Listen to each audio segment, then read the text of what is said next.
پیارے بچوں، السلام علیکم۔ اس وقت ہمارے سامنے ہے ڈائریکٹریٹ آف ایجوکیشن دہلی کا 8ویں جماعت اردو اے کا کوشچن پیپر، جو ایکسپیکٹڈ ڈائریکٹریٹ آف ایجوکیشن نے سمپل کے طور پر یہ بنایا ہے۔ تو میں نے یہ سوچا کہ آج اس پہ 8ویں جماعت جو اپنی زبان کتاب ہے اردو اے، اس پر ڈسکس کر لیتے ہیں، اور یہی پیٹرن ہوگا سالانہ اگزام کا جو آپ کا قریب ایک ہفتے کے اندر ہونے والا ہے۔ تو آئیے سوال نمبر 1 ہم دیکھتے ہیں۔ یہ انسین پیسج ہے جو کتاب سے باہر کا ہے، غالباً یہ 7ویں کلاس کے سبق سے لیا گیا ہے، اور اس کی سبق کا نام ہے 7ویں جماعت میں آپ نے پڑھا ہوگا حسرت موہانی۔ یہ 8ویں جماعت پہ نہیں ہے، لیکن یہ غیر درسی نثری اقتباس کو غور سے پڑھیے، ایسے متعلق پوچھے گئے سوالوں کا جواب دیجیے۔ سید فضل الحسن نام اور حسرت تخلص تھا۔ 1875 میں قصبہ موہان، ضلع اناؤ، اتر پردیش میں پیدا ہوئے۔ بعض کتابوں میں ان کی سنہ پیدائش 1880 اور 1881 ملتا ہے۔ وہ ایک کامیاب شاعر اور بے باک صحافی ہونے کے ساتھ ساتھ ایک سرگرم سیاستداں، مجاہد آزادی بھی تھے۔ عربی فارسی کی ابتدائی تعلیم مکتب میں حاصل کی، اور 1898 میں گورنمنٹ ہائی اسکول فتح پور سے میٹرک کا امتحان پاس کرنے کے بعد 1899 میں محمڈن اینگلو اورینٹل کالج، موجودہ علی گڑھ مسلم یونیورسٹی میں داخلہ لیا۔ حسرت نے 12 سال کی عمر میں شعر کہنا شروع کر دیا تھا۔ اب یہ اقتباس ہیں کتاب کے، مطلب کہ انسین دوسری 7 کلاس کی کتاب سے ہے۔ اب ان میں سوالات، انہی پہ مبنی سوالات ہیں۔ حسرت موہانی کا پورا نام کیا تھا؟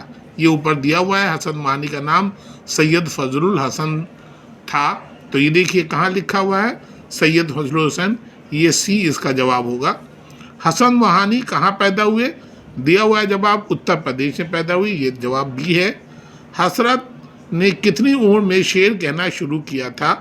جواب اس کا ہے اے ہوگا، 12 سال کی عمر میں لکھا ہوا اس کے اندر، یہاں لکھا ہوا 12 سال کی عمر میں شعر کہنا شروع کیا تھا۔ اب دیکھیے یہ غیر درسی شعری اقتباس ہے، جو نظم ہے ان میں سے سوالات ہیں۔ یہ بھی 7ویں جماعت کے ہی سبق سے لیا گیا ہے۔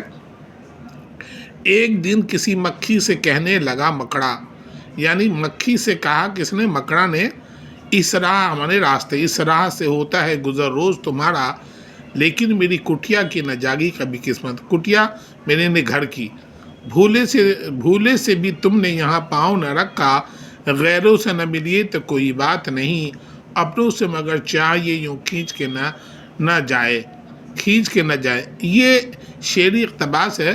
اب انہی پہ سوالات ہیں، آپ دیکھیے، آپ اس کا جواب دیجیے۔ سوال نمبر 1، مکڑا کس سے کہنے لگا؟ کس سے کہنے لگا تھا؟ مکھی سے کہنے لگا مکڑا نے۔ کس کی قسمت کبھی نہیں جاگی؟ کس کی؟ بی جواب ہے، کٹیا کی قسمت کبھی نہ جاگی۔ راہ سے کیا معنی ہے؟ راہ کے معنی ہے راستے سے، ٹھیک ہے۔ اب آیا آپ کی کتاب کے اقتباس جو آپ نے پڑھ رکھا ہے۔ مندرجہ نثری اقتباس کو غور سے پڑھ کے اس سے متعلق پوچھے گئے سوال کا جواب دیجیے۔ ایک بڑھیا جنگل بیاباں میں، جہاں نہ آدم ذات، ایک بڑے درخت کے نیچے بیٹھی تھی۔ بڑھیا کہاں بیٹھی تھی؟ درخت کے نیچے۔ خدا کا کرنا کیا ہوا کہ انہی دونوں جارہ گرمی اور برسات کا جھگڑا ہوا۔ جارہ کہتا میں اچھا، گرمی کہتی میں اچھی، برسات کہتی میں اچھی، آخر یہ صلاح ہوئی کہ چلو چل کر کسی آدم ذات سے پوچھے ان کا جو ادھر سے گزر ہوا۔ تینوں نے کہا لو بھائی، وہ سامنے ایک بڑھیا بیٹھی ہے، چلو اس سے پوچھے۔ سب سے پہلے میاں جاڑے آئے، اور گوری گوری رنگت، کلے ایسے جیسے انار کا دانہ، سفید لمبی داڑھی، موٹا سا روئی کا گاد گلا پہنے، خوب اوڑھے لپٹے ہوئے۔ یہ اقتباس تھا۔ اب دیکھیے انہی پہ سوال ہے، بڑھیا کہاں بیٹھی تھی؟ جو میں نے بتایا درخت کے نیچے بیٹھی تھی، سی جواب ہوگا اس کا۔ یہاں پر کتنے موسموں کا ذکر ہے؟ کیا 4 موسم کا، 3 کا، 2 کا، 1 کتنے کا؟ جواب 3 ہوگا، 3 موسموں کا ذکر ہے۔ سوال نمبر 3، ذیل اقتباس کس سبق سے لیا گیا ہے؟ یہ جو اقتباس ہیں یہ کون سی سبق سے لیا گیا ہے؟ نمبر اے جواب ہوگا مزیدار کہانی سے۔ اب سوال نمبر 4، ذیل شعر درسی شعری اقتباس کو غور سے پڑھ کر اس سے متعلق پوچھے گئے سوالوں کا جواب دیجیے۔ یہ آپ کے پڑھے ہوئے اسباق میں سے ہے۔ یہ جس طرح باغ کے پھولوں کو چمن پیارا ہے، بن میں جو کھلتی ہیں کلیاں انہیں بن پیارا ہے، یوں ہی شبنم کو بھی اپنا ہی وطن پیارا ہے، کہکشاں روز بڑھا کر اسے بہکاتی ہے، پر یہ دامن میں زمین کے ہی سکون پاتی ہے۔ شبنم ایک نظم ہے آپ کی کتاب میں، جسے اردو کے معروف شاعر روی صدیقی نے لکھا ہے۔ تو اب یہ اقتباس اسی کتاب کے ہیں، تو آپ دیکھیے اس کے مبنی سوالات کو آپ دیکھیے۔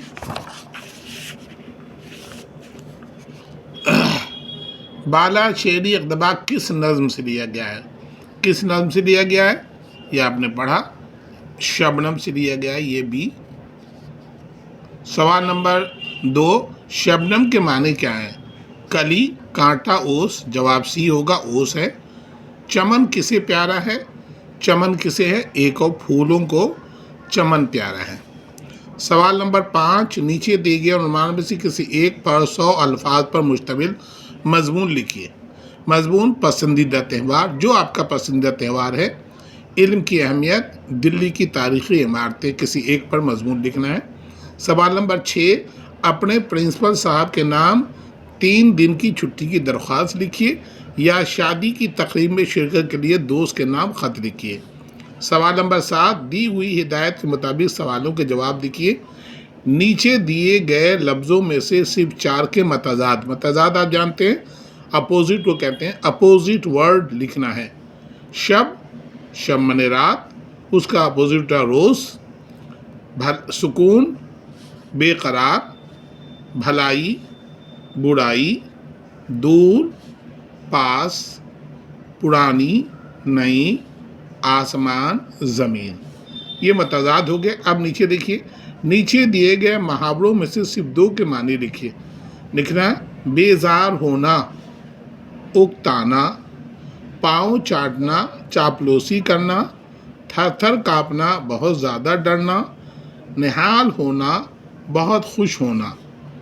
اب آیا یہاں پہ تیسرا، 7ویں سوال کا تیسرا، وہ لفظ جو کسی لفظ کے پہلے لگ کر نیا لفظ بناتے ہیں انہیں کہتے ہیں کیا؟ سابقہ کہتے ہیں۔ وہ فعل جو آنے والے وقت میں کیا جائے انہیں فعل مستقبل کہتے ہیں۔ ہم نے پڑھا ہے فعل کی 3 قسمیں ہیں، فعل حال، فعل ماضی، فعل مستقبل۔ تو آنے والے وقت میں کیا جائے اسے فعل مستقبل کہتے ہیں۔ سوال نمبر 8، نیچے دیے گئے سوالوں میں سے 3 سوالوں کے جواب لکھیے۔ یہ کتاب کے سوالات ہیں جو آپ نے پڑھا ہے، اسی اسباق میں سے یہ دیے گئے ہیں۔ بچوں کے 5 حواس کب کام کرنا شروع کرتے ہیں؟ جواب دیکھیے لکھا ہوا ہے، کرتے ہیں۔ آپ سوال سے سمجھ گئے ہوں گے، جو بچے سبق ہے انہی میں سے لیا گیا ہے، اور پہلا ہی سوال ہے، بچوں کے بیدار ہونے پر بچے کے 5 حواس کام کرنا شروع کرتے ہیں۔ ایک لائن کا آنسر ہے اس کا۔ بڑھیا کے ساتھ برسات کا سلوک کیسا تھا؟ جیسا سلوک بڑھیا نے برسات کے ساتھ کیا ویسا ہی سلوک برسات نے بڑھیا کے ساتھ کیا۔ برسات کی نگاہ بجلی بن کر گری اور بڑی بی کے پاؤں کو چاٹتی ہوئی نکل گئی۔ سوال نمبر 3، کے سیگن نے اپنی کس خوبی سے سرکار صاحب اور بورال کو متاثر کیا؟ کا جواب ہوگا اپنی سریلی آواز میں گانا سنا کر انہیں بورال دا سرکار دا کو متاثر کیا۔ سوال نمبر 4، شرت چٹرجی کے ناول پر بنی فلم کا کیا نام تھا اور کس زبان میں تھا؟ پہلے ہی لیسن میں پہلی لائن میں جواب ہے دنیا پاوانا فلم کا نام تھا، اور وہ بنگالی زبان میں وہ فلم بنی تھی۔ سوال نمبر 5، حضرت محل کی آخری آرام گاہ کہاں پر ہے؟ حضرت محل کی آخری آرام گاہ کاٹھمنڈو کے ہندوستانی مسجد میں ہے۔ اور اس طرح 5 سوالات ہو گئے اور 5 سوالوں کے جواب بھی پورے ہو گئے۔ اب آئیے ہم دیکھتے ہیں نواں سوال کہاں پہ ہے. جی نواں سوال ہے نیچے دیے گئے سوالات میں سے صرف 3 سوالوں کے جواب لکھیے. یہ ہے پہلا سوال، لڑکے کے ہاتھوں میں دیا کیوں نہیں جل رہا تھا؟ یہ پہلا ہی سبق ہے آپ کی کتاب میں جو نظم ہے علامہ اقبال کی، اور ماں کے آنسو، ماں کا خواب. ماں کے آنسو کی وجہ سے لڑکے کے ہاتھ کا دیا نہیں جل رہا تھا. سوال نمبر 2، شاعر کو کن کن چیزوں پر شبنم کا گمان ہوتا ہے؟ جواب، شاعر کو تارے، موتی، ہیرے پر شبنم کا گمان ہوتا ہے. سوال نمبر 3، گوتم بدھ کو کس بات کا احساس ہوا تھا؟ جواب ہوگا گوتم بدھ کو سچائی کا احساس ہوا تھا. سوال نمبر 4، نظم دیوالی کے دیپ جلے کے شاعر کا نام لکھیے. جواب، نظم دیوالی کے دیپ جلے کے شاعر کا نام ہے فراق گورکھ پوری. اب آیا سوال نمبر 10، اس میں صحیح کا نشان اور غلط کا نشان لگانا ہے. کے سہگل کی پہلی فلم کا نام ماں کے آنسو تھا؟ نہیں، اس کا ماں کے آنسو نہیں تھا بلکہ اس کا نام تھا دنیا پاوانا. غلط ہے یہ جملہ. سوال نمبر 2، ہیرو کے رول کے لیے مناسب کردار موجود تھا؟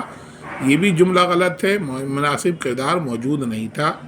نمبر 3، کے سہگل بہت اچھا گاتے تھے. جی یہ جواب صحیح ہے، وہ بہت اچھا گاتے تھے. نمبر 4، کے سہگل ایک تندرست جسم کے مالک تھے. یہ بھی غلط تھا، وہ تندرست جسم کے مالک نہیں تھے بلکہ بہت کمزور اور لاغر انسان تھے. تو اس طرح سے ہمارے 8ویں جماعت اردو اے کا کوشچن پیپر ہمارا مکمل ہوا. مجھے امید ہے کہ آپ کو یہ کوشچن پیپر پوری طرح سمجھ میں آیا ہوگا اور اسی کے مناسبت سے آپ تیاری کریں گے تو انشاءاللہ بہت اچھے نمبر آئیں گے. شکریہ.